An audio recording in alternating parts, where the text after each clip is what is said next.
Mohan ബഗാന്റെ Malayali super താരമായ ആഷിഖ് കുർണിയൻ തിരികെ അദ്ദേഹത്തിന്റെ മുൻപത്തെ ക്ലബായ ബംഗളൂരു എഫ്സിയിലേക്ക് ചേക്കേറുന്നു എന്ന തരത്തിൽ വ്യാപകമായ റൂമറുകൾ ഇന്ന് രാവിലെ മുതൽ പ്രചരിക്കാനായിട്ട് തുടങ്ങിയിരുന്നു. എന്നാൽ ഇപ്പോൾ ഗോവയിൽ നിന്നുമുള്ള ഫുട്ബോൾ ജേർണലിസ്റ്റായ മാർക്കസ് മുർഗുലവു ഇപ്പോൾ ഇതിനെപ്പറ്റി ഒരു അപ്ഡേറ്റ് പങ്കുവച്ചിട്ടുണ്ട്. ഏതായാലും അദ്ദേഹം പറയുന്ന പ്രകാരം ദീർഘകാല കരാറിലേക്ക് ഇപ്പോൾ ബംഗളൂരു എഫ്സിയിലേക്ക് തിരികെ പോയിരിക്കുകയാണ് ആഷിഖ് കുർണിയൻ എന്നുള്ളൊരു കാര്യമാണ് ഇപ്പോൾ മാർക്കസ് മുർഗുലവു ആരാധകരോട് വ്യക്തമാക്കുന്നത്. എന്തായാലും അദ്ദേഹത്തിന് മറ്റ് ചില ഐസ് ക്ലബ്ബുകൾ കൂടി ഓഫർ നൽകിയിരുന്നു. എന്നാൽ അദ്ദേഹത്തിന് ഇപ്പോൾ ഏറ്റവും കൂടുതൽ പോകാൻ ആഗ്രഹിച്ചിരുന്നത് ബംഗളൂരു എഫ്സിയിലേക്കാണ് എന്നുള്ളൊരു കാര്യമാണ് മാർക്കസ് മുർഗുലവു ഇപ്പോൾ സ്ഥിരീകരിച്ചിട്ടുള്ളത്.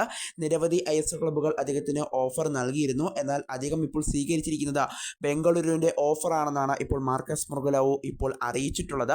എന്തായാലും അടുത്ത സീസൺ മുതൽ അദ്ദേഹം ബംഗളൂരു എഫ്സിക്ക് വേണ്ടിയായിരിക്കും കളിക്കുക. എന്തായാലും മോഹൻ ബഗാനിൽ കളിച്ച സമയത്ത് അദ്ദേഹത്തിന് ആദ്യ 11-ൽ സ്ഥാനം കിട്ടിയെന്ന് പറയുന്നത് സൂപ്പർ കപ്പിൽ മാത്രമായിരുന്നു. അല്ലാതെ അദ്ദേഹം അവസാന 15 മിനിറ്റിലും അതുപോലെ തന്നെ 10 മിനിറ്റിലൊക്കെ ആയിരുന്നു കളിക്കളത്തിൽ ഇറങ്ങിയിരുന്നത്. എന്തായാലും ആവശ്യമായ പ്ലെയിൻ ടൈം കിട്ടുന്നതിന് വേണ്ടിയായിരിക്കും അദ്ദേഹം ബംഗളൂരു എഫ്സിയിലേക്ക് ചേക്കേറിയത്. എന്തായാലും ബംഗളൂരുവിൽ നിന്നുമായിരുന്നു അദ്ദേഹം മോഹൻ ബഗാനിലേക്ക് ചേക്കേറിയത്.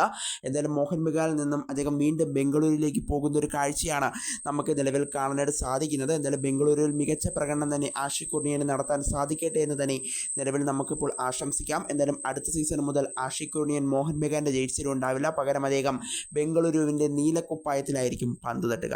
കൂടുതൽ ഷോർട്സ് വീഡിയോയ്ക്കായി എല്ലാവരും ചാനൽ മറക്കാതെ സബ്സ്ക്രൈബ് ചെയ്തേക്കാം.